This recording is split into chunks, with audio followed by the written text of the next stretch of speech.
Recipe with पायल या cooking चॅनलवर आज आपण दूध आणि चीक न वापरता खरवस करणार आहोत। ते सुद्धा ओल्या नारळाच्या दुधापासून हे खरवस बनवून तयार होणार आहे।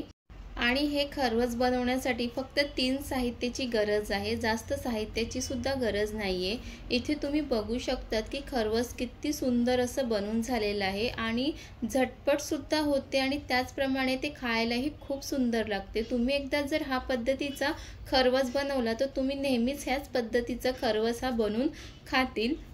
रेसिपीला सुरुवात करण्याच्या आधी रेसिपी विथ पायल या कुकिंग चॅनलला सबस्क्राइब केलं नसेल तर सबस्क्राइब करून घ्या। इथे ओल्या नारळाच्या दुधापासून खरवस करायचं आहे, त्यामुळे इथे मी एक नारळ घेतलेलं आहे। त्यानंतर नारळला इथे मी फोडून घेतलेले आहे आणि ह्यातलं नारळ आपण काढून घ्यायचं आहे सुरीच्या सहाय्याने।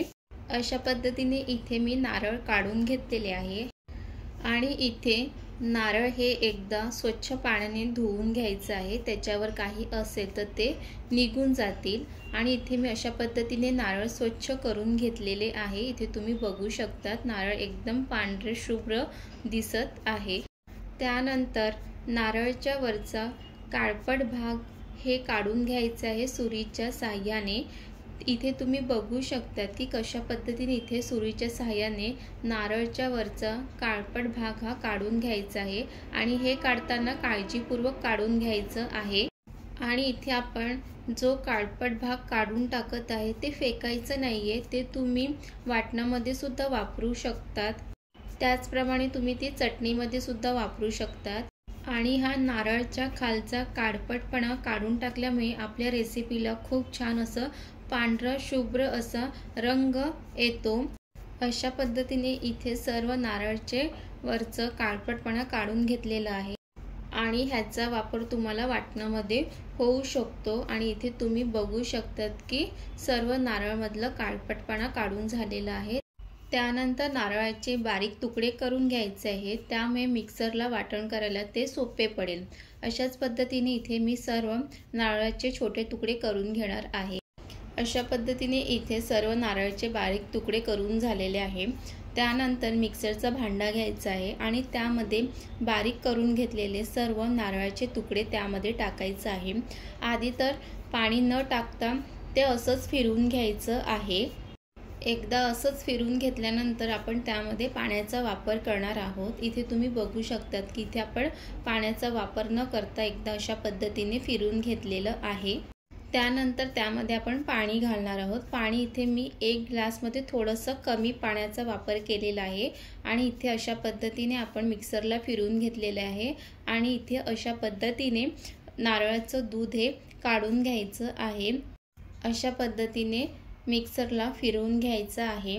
त्यानंतर आपण इथे एक बाउल घ्यायचा आहे, त्यामध्ये आपण इथे एखाद्या सुती कपड्याचा वापर करायचा आहे। इथे मी रुमाल घेतलेला आहे, तुमच्याकडे काही असेल सुती कपडा ते वापरायचं आहे। त्यानंतर ते मिक्सरला वाटून घेतलेलं नारळ त्यामध्ये टाकायचं आहे आणि तुम्ही व्हिडिओमध्ये बघू शकतात की कशा पद्धतीने नारळाचं दूध हा काढून घ्यायचा आहे। अशा पद्धतीने दाबून व्यवस्थित नारळाचं सर्व दूध हा काढून घ्यायचं आहे।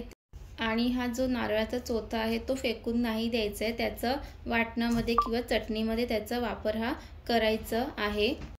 अशाच पद्धतीने बाकीचे नारळामधलं दूध हे अशाच पद्धतीने काढून घ्यायचं आहे। आणि तुम्ही सुद्धा नारळाच्या दुधापासून असं खरवस बनवून खाल्लंय का नक्की कमेंट्स करून सांगा। अशा पद्धतीने इथे हे सर्व दूध काढून घेतलेले आहे। त्यानंतर जो आपण चोथा काढलेला आहे तो मी आता वाटणामध्ये ह्याचा वापर करणार आहे, त्याचप्रमाणे मी चटणीमध्ये सुद्धा ह्याचा वापर करणार आहे। त्यानंतर एका वाटीमध्ये थोडंसं नारळाचं दूध हे काढून घ्यायचं आहे आणि त्यामध्ये कॉर्नफ्लॉवर टाकायचं आहे। इथे मी 1 वाटी कॉर्नफ्लॉवर त्यामध्ये टाकणार आहे। एकदाच सर्व कॉर्नफ्लॉवर नाही टाकायचं आहे, थोडं थोडं टाकून ते असं चमच्याच्या साहाय्याने मिक्स करून घ्यायचं आहे। कॉर्नफ्लॉवर आणि दूध हे व्यवस्थित मिक्स झालेलं पाहिजे, अशा पद्धतीने मिक्स करून घ्यायचं आहे। त्यानंतर गॅसवर पातेला किंवा कढई ठेवून घ्यायची आहे आणि त्यामध्ये नारळाचं दूध टाकायचं आहे आणि गॅस हे मंद आचेवरच ठेवायचं आहे। अशा पद्धतीने इथे दूध टाकून घेतलेलं आहे। त्यानंतर ते चमच्याच्या साहाय्याने व्यवस्थित मिक्स करून घ्यायचं आहे। नारळाचं दूध व्यवस्थित गरम झाल्यानंतर त्यामध्ये साखर टाकायची आहे। नारळाच्या दुधाला सुद्धा गोडवा हा असतो, त्यामुळे साखरेचा त्याचप्रमाणे साखरचा वापर करायचा आहे। साखर व्यवस्थित मिक्स करून घ्यायची आहे, ती दुधामध्ये व्यवस्थित विरघळून गेलेली पाहिजे। त्यामुळे चमच्याच्या साहाय्याने असं ढवळत राहायचं, त्यामुळे आपली साखरसुद्धा व्यवस्थित लवकर विरघळली जाते आणि हे सर्व मंद आचेवरच करायचं आहे। आणि इथे अशा पद्धतीने साखर व्यवस्थित दुधामध्ये मिक्स झालेली आहे। त्यानंतर दुधामध्ये कॉर्नफ्लॉवर मिक्स करून घेतलेले ते दूध त्यामध्ये टाकायचं आहे आणि ते चमच्याच्या साहाय्याने ढवळतच राहायचं आहे। जर अशा पद्धतीने ढवळत नाही राहिले तर त्यामध्ये कॉर्नफ्लॉवरचे हे गुठळ्या होऊ शकतात, त्यामुळे हे असंच ढवळत राहायचं आहे आणि हे सर्व तुम्हाला मंद आचेवरच करायचं आहे। आणि हे एक 15-20 सेकंदामध्येच घट्ट व्हायला लागते। हे मिश्रण जास्त घट्ट नाही आणि पातळसुद्धा करायचं नाही आहे। इथे अशा पद्धतीने आपलं हे खरवसचं जो मिश्रण आहे तो व्यवस्थित इथे घट्ट आणि पातळसुद्धा झालेलं नाही। अशा पद्धतीचं झाल्यानंतर गॅस हे बंद करून घ्यायचं आहे। इथे तुम्ही बघू शकतात की आपलं खरवसचं जो मिश्रण आहे तिथे बनून तयार झालेलं आहे। अशा पद्धतीचं हे बनवून घ्यायचं आहे, तुम्ही व्हिडिओमध्ये बघू शकतात।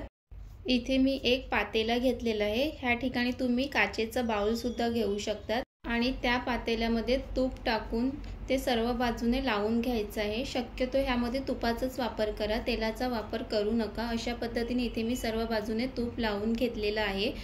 त्यानंतर लगेचच आपण जो नारळाचं मिश्रण करून घेतलेलं आहे ते त्यामध्ये टाकून घ्यायचं आहे आणि त्याला एकदा व्यवस्थित असं टॅप करून घ्यायचं आहे आणि हे मिश्रण थोडा वेळ थंड करून घ्यायचं। इथे तुम्ही बघू शकतात की कशा पद्धतीचं आपलं हे नारळाचं मिश्रण इथे बनवून तयार झालेलं आहे आणि ते तुम्हाला 1-2 तासासाठी फ्रीजमध्ये ठेवून द्यायचं आहे। आणि इथे 1-2 तास फ्रीजमध्ये ठेवून झाल्यानंतर त्याला एका प्लेटमध्ये अशा पद्धतीने काढून घ्यायचं आहे। त्यामध्ये आपण तूप लावून घेतलेलं आहे, त्यामुळे ते सहज बाहेर निघते। अशा पद्धतीने इथे तुम्ही बघू शकता की खरवस किती छान असं झालेलं आहे। अशा पद्धतीने इथे आपला हा खरवस बनवून तयार झालेला आहे। इथे तुम्ही बघू शकता की खरवसला किती छान असं पांढरा शुभ्र असा रंग हा आलेला आहे। आता त्यावरून आपण थोडंसं पिस्ता टाकायचे आहे। जर तुम्हाला वरून पिस्ता नाही टाकायचं असेल तर नाही टाकलं तरीही चालेल, पण वरून पिस्ता टाकल्यामुळे खरवस दिसायला खूप सुंदर दिसते आणि त्याची चवसुद्धा छान लागते। तर तुम्ही सुद्धा अशा पद्धतीने एकदा नक्कीच खरवस बनवून बघा, तुम्हालाही खूप आवडेल। आणि तुम्हाला हे ओल्या नारळाच्या दुधापासून बनवलेलं खरवस याची रेसिपी कशी वाटली हे नक्की कमेंट्स करून सांगा। आणि तुम्ही सुद्धा असं खरवस बनवून खाल्लेलं आहे का हे सुद्धा कमेंट्समध्ये सांगा। आणि आपल्या चॅनलला लाईक, शेअर, कमेंट्स करा आणि सबस्क्राईब सुद्धा करून घ्या।